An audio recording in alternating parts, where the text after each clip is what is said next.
What we need today is an experienced driver. We don't need a driver's mate. Where Ghana is, we need an experienced driver to move the car out of the ditch, put it back on the road, and drive us safely to our destination. If we give them an additional 1 year, when they come back, they won't find you and I alive. Ayazu! Ayazuzu!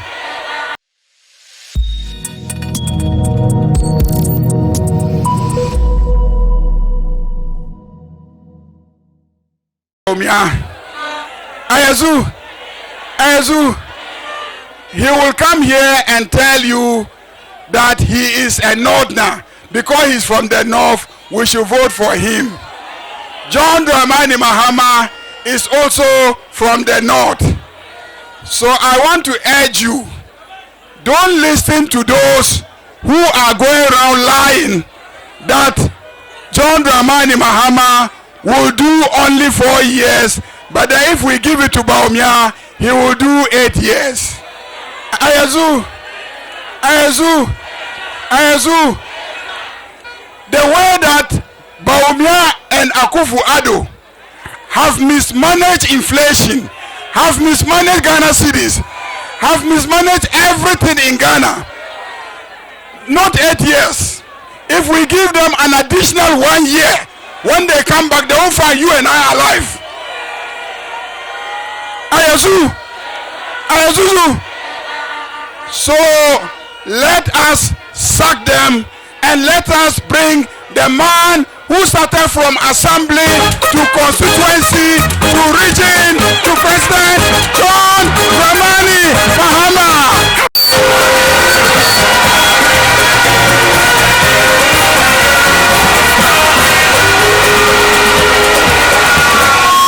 Thank you. We launched the campaign in Tamale,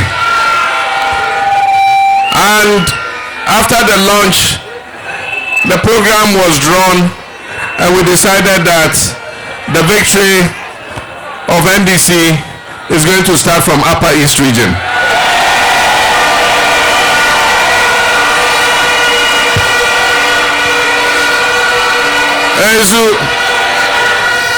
So today is the final day. We've been here for 4 days, and you have not disappointed. Bolega Central, you have not disappointed.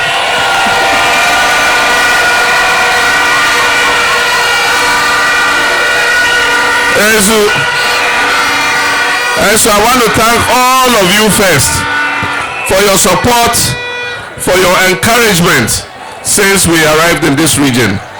I want to thank our security officers who have provided us with security. The media who came with us from Accra, they've left their families, they followed us everywhere we've gone. The local media who have joined them, I want to thank you because you have made it possible for Ghanaians to see everything that we've done here.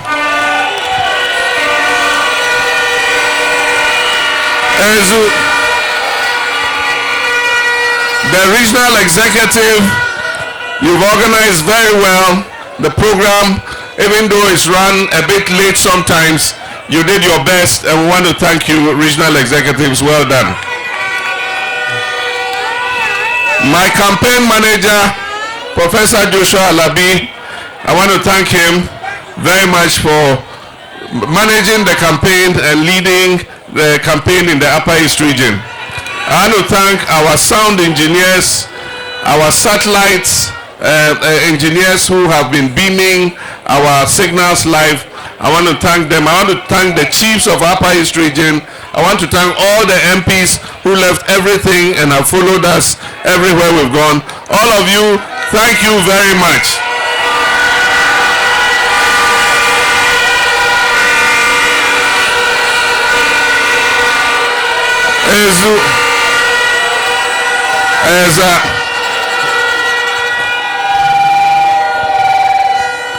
In a democracy, we are required every 4 years, or in some countries it's 5 years, but within certain periods of time, we are all required to come together and decide who we want to lead us. In making that decision, we must be careful that we don't make mistakes, because when we make mistakes, it comes with consequences. In 2016,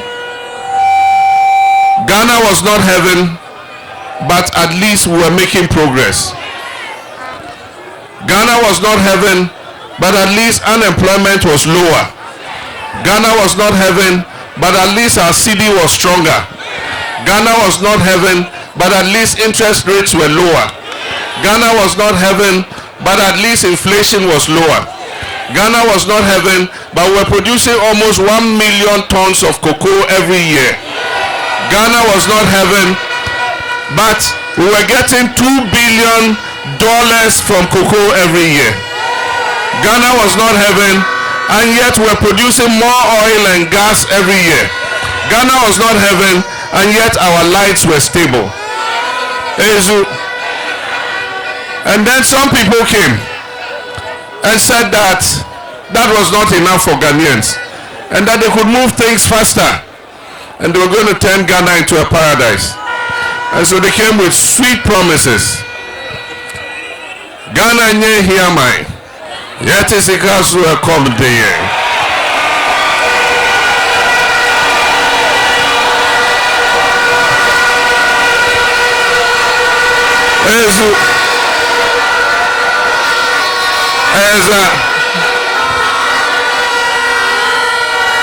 Then the next one, he said, we have a solid economic management team. Honorable Osafo Mafo, Honorable Alan Chiramate, Honorable Keno Horiata. And then he asked a question. He said, which of you remembers the NDC economic management team? And that was because our management team had doers, not talkers.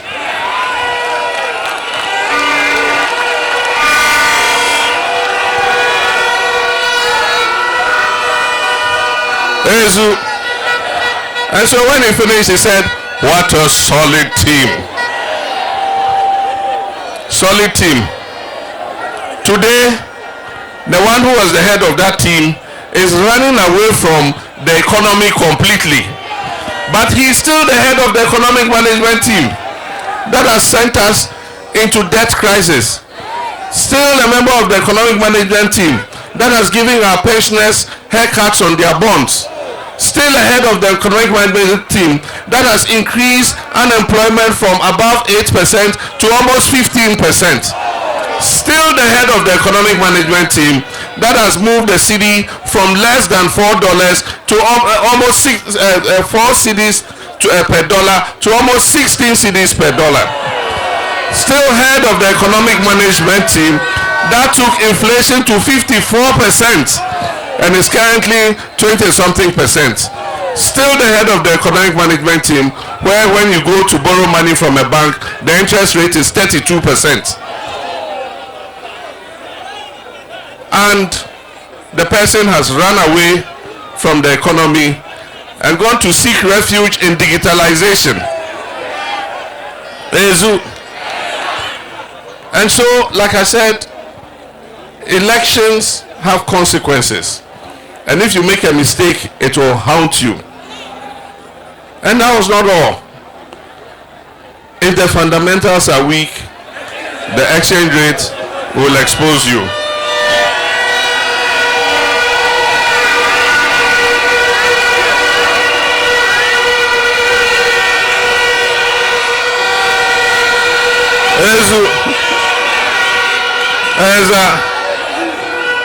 And that was not all. When we come into office, we're going to give you 1 district, 1 factory, 1 village, 1 dam, $1 million per constituency per year.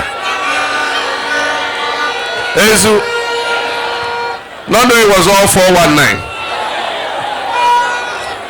It was just meant to get your vote so that they could get power and come and enrich themselves. Today, corruption has gone through the roof. Today, it is a small family and their friends who are enjoying the opportunities of this country.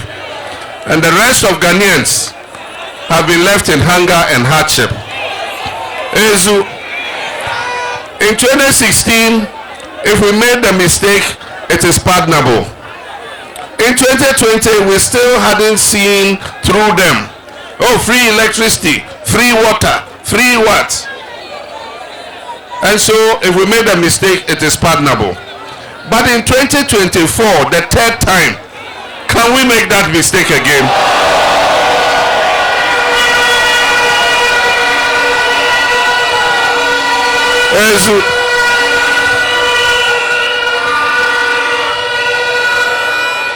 In Akan language, I don't know if we have it in Fafra. They say, let me say it in Hausa. Anche wawa bataka abingaishi so nawa. So be I didn't say it. I didn't say Bewa. You said it. Ezu antutaka ya ibu na chiwo. Mumbe sutaka kuma. Ezu. But look at something. Somebody said, try me. In Twi they say Someshe. How do you say it in Fafra? In Juganya. Try me. They say Someshe. And that even 4 years, he doesn't make Ghana a paradise. He said he will make Ghana paradise in 18 months. We should remove him. And we made a mistake and tried him. And the result is what we are seeing today. Today, his candidate also says, try me. And that if I don't perform, remove me. And I'm telling him that the youth of Ghana are tired of experiments. They don't want to try anybody again. What they want is an experienced and safe pair of hands to move this country out of the economic crisis into which MPP has plunged us.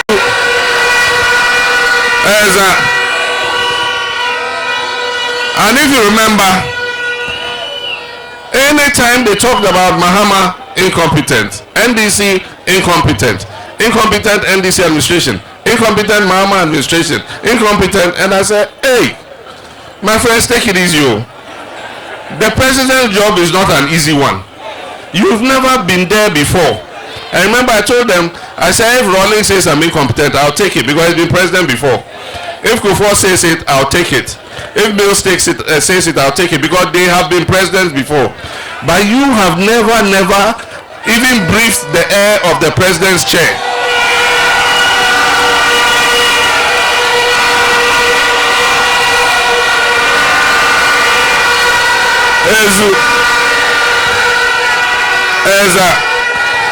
So I told them, I said, take it easy.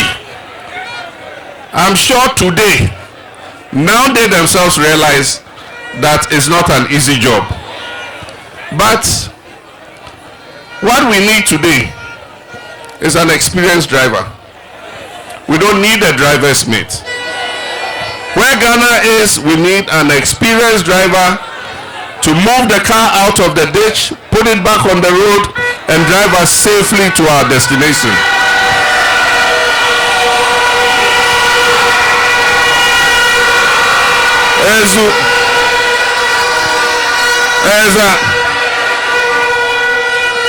And not only a driver, we also need a co-driver. Not a driver's mate too. We need a co-driver. And that co-driver is a woman. That co-driver is a very accomplished and capable woman. She's not going to be a driver's mate. She's going to be a co-driver. So, God created man and woman, and he made us partners to each other. He didn't make women our slaves. He didn't make women our servants. We went and asked God for a partner, and he created that partner for us. And so wherever we go, we must go with our women.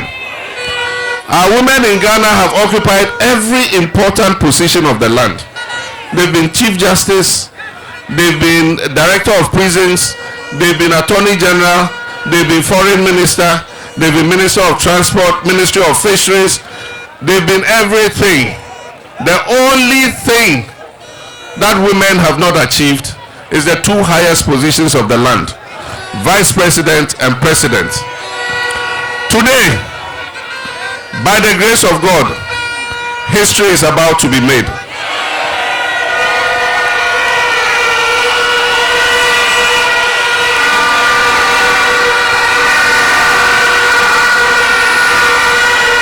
Today, by the grace of God, history is about to be made.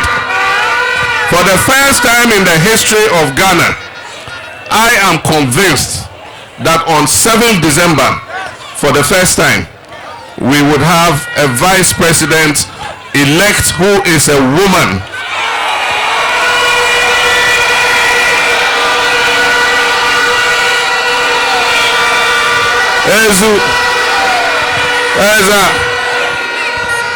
And that will be a role model for our mothers, our sisters, and our daughters, that they too can aspire to reach the highest office of the land. And I believe that one day, a woman will be president of this country.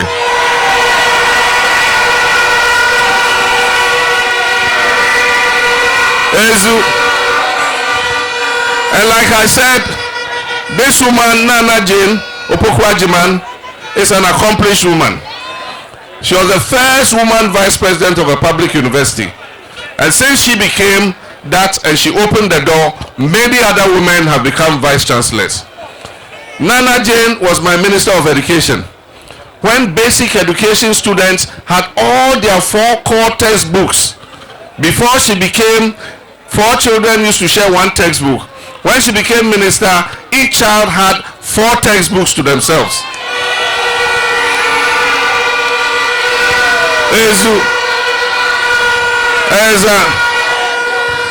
I'm credited with the e-blocks and the community day schools. The one who did the legwork, the designs, the costing, all the technical work to be able to do the e-blocks was Nana Jane Opoku-Agyeman.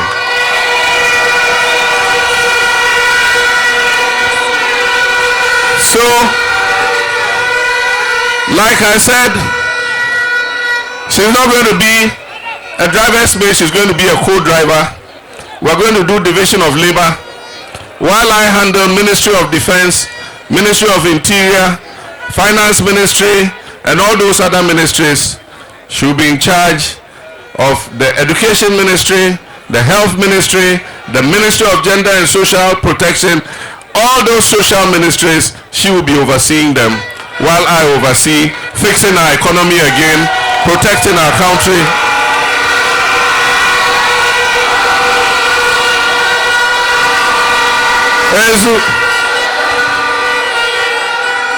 I know there are a lot of things that are dear to the people of bolega, and I spoke about them earlier this evening when I met the chiefs. I know that when we came, we upgraded the bolega town roads because we had made it a municipality, but the road network was very poor, and so we asphalted bolega town roads for the first time and upgraded the roads to fit the municipal status that it had. We also started working on the bolega Upper East Regional Hospital in Bolgatanga. We finished the first phase. We got the money for the second phase. Part of the second phase was done, but because of the delay of this government, the debt restructuring affected it. And so the last phase, which is supposed to cover equipment for the hospital, unfortunately has not happened. I want to assure the people of bolega that we will fund the funding so that we can equip that hospital so that you don't have to travel all the way to Tamale for medical care. You'll be able to get your medical care here in bolega.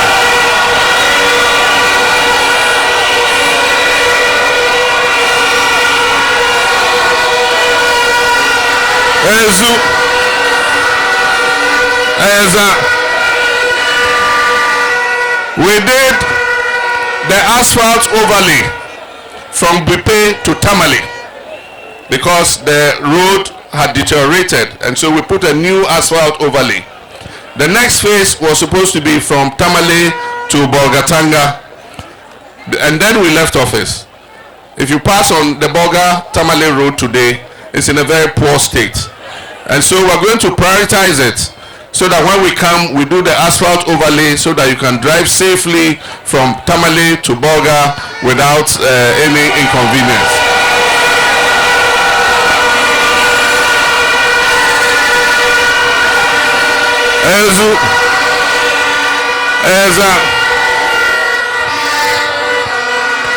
For those of us who have to travel urgently, an emergency comes and you have to travel. Currently, you have to drive from Bolga to Tamale airport to go and catch the flight. When we came, we had selected a location for the Bolga airport. We will continue the project of the Bolga airport.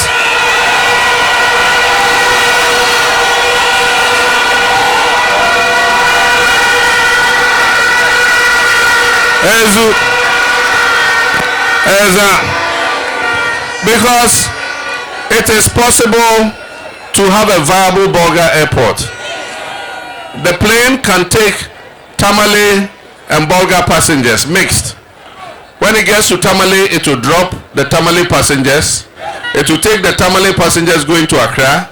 It will come to Bolga, drop the Bolga passengers, and take the Bolga passengers who are going back to Accra, straight back to Accra.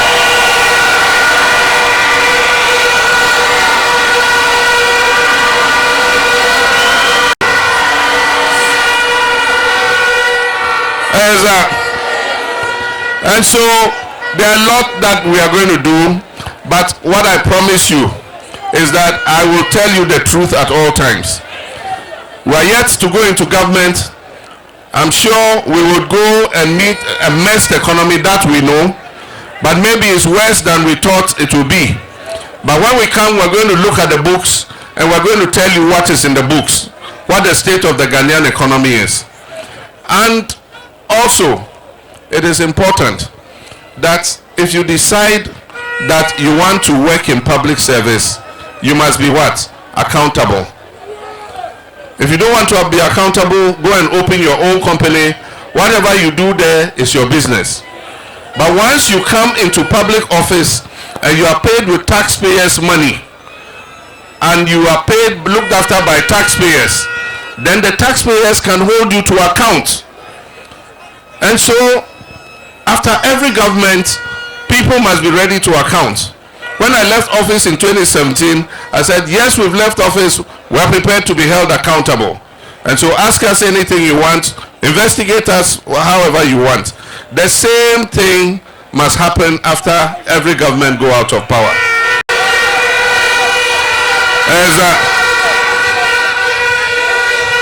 Over these last 8 years, a lot of corruption has happened. Over these last 8 years, a lot of stealing has happened.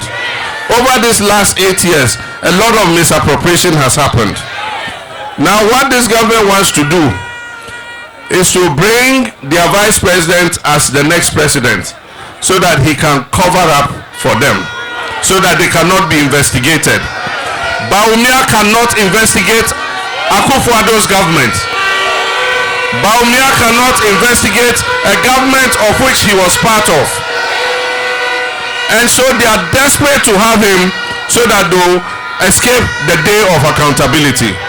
That is not going to happen.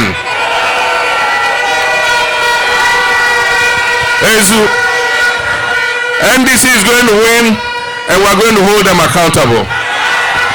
If you have stolen the people's money, be ready to bring it back. We'll collect the people's money back for them.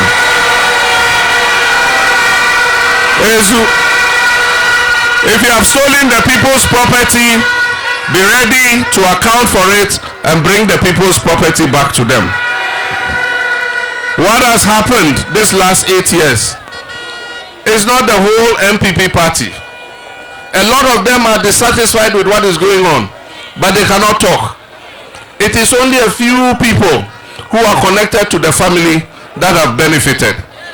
It is only those who are part of the Ajapadia circle who have benefited. It is only they who have benefited. And so a lot of the MPP people themselves want their people to be held accountable. And so they tell me, President Mahama, do your best. Let us take our party to opposition and we'll go and reorganize in opposition. They tell me. And they say, if we go into opposition and you come, and our people who stole money, you don't deal with them, we ourselves, we and the NDC people will come and sack you out of the Jubilee House.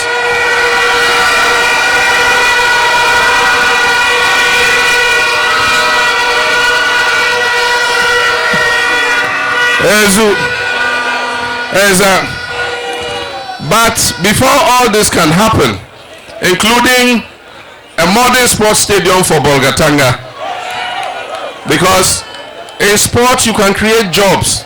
We have a lot of talents here. We have the young Michaelasians here. We have the young Azuma Nelsons here. We have the young athletes here. We must have a modern stadium where they can practice and realize their full potential.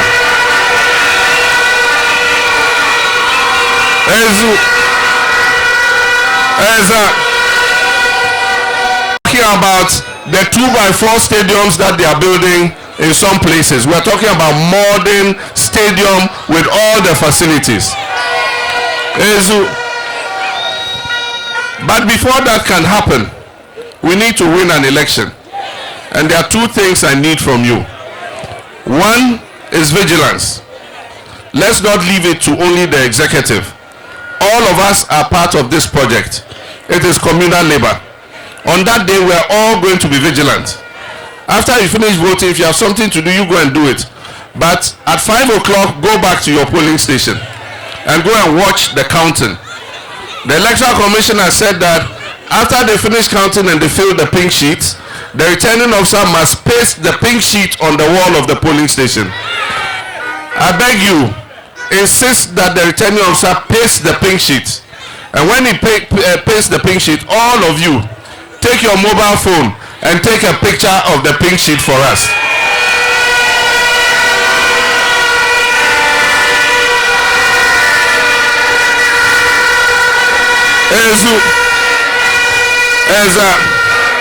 When he pastes the pink sheet on the wall, use your mobile phone camera and just take a picture of it. So that tomorrow when they change the results on that pink sheet, we'll show and say, no, we were there. These are the actual results. So do that for us. Aside from that, the president does not work alone. For everything that he must do, he must get appropriation from parliament. And so some people are going around and saying, especially in the constituencies when they know NDC is going to win, they say, oh, we know you like JM too much, so you vote for JM, but vote for me as the MP. That's what they call skirt and blouse. We don't want skirt and blouse.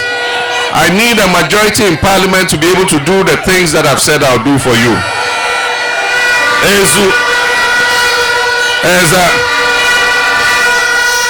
You see the sneakers I'm wearing? You see the sneakers I'm wearing? What color are they? Brown. You see this one? What color? It's also brown. Yesterday I was wearing what? Black. The two shoes were black. Today the two shoes are brown. Today if I had come here and I was wearing one brown shoe and one black shoe, what would you say is wrong with me? You say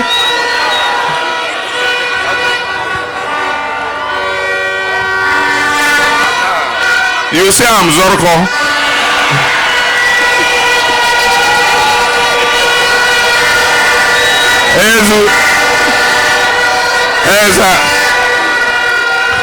And that is why when you vote NDC for presidential, you must give me the MP to go and help me work for you. So you must vote NDC for presidential and NDC for parliamentary. And there's this fine young man here. He's like my younger brother. When it comes to finance and economics, it is he who makes the vice president ran away.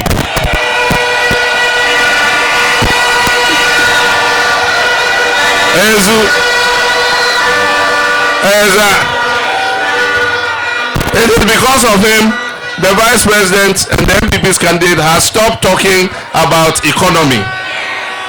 He has chased him away from economy. And he is one of our sharp young men on the front bench of our parliament. When I come into office, I need these people to help me work so that we can turn the economy around. So you know what your duty is? Your duty is to send him to parliament for me. And then my duty is to use him in my government to help turn your economy around for you.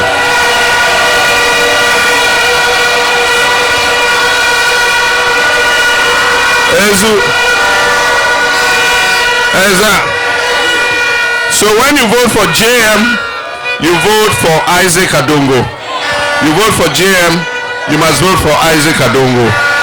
No skirt and blouse, no black shoe and brown shoe. It should be black and black or brown and brown. And so please, do your part, I'll also do my part. So I'm going to raise his hand. I know there are many Adongos in bolega. Maybe when I say Adongo is the one running for parliament, some Adongo here will think he's the one. I'm going to raise his hand so that you know the Adongo I'm talking about. And so I'll raise his hand and present him to you, and your duty is to bring him to parliament. Cast your vote in the parliamentary election for Honorable Isaac Adongo.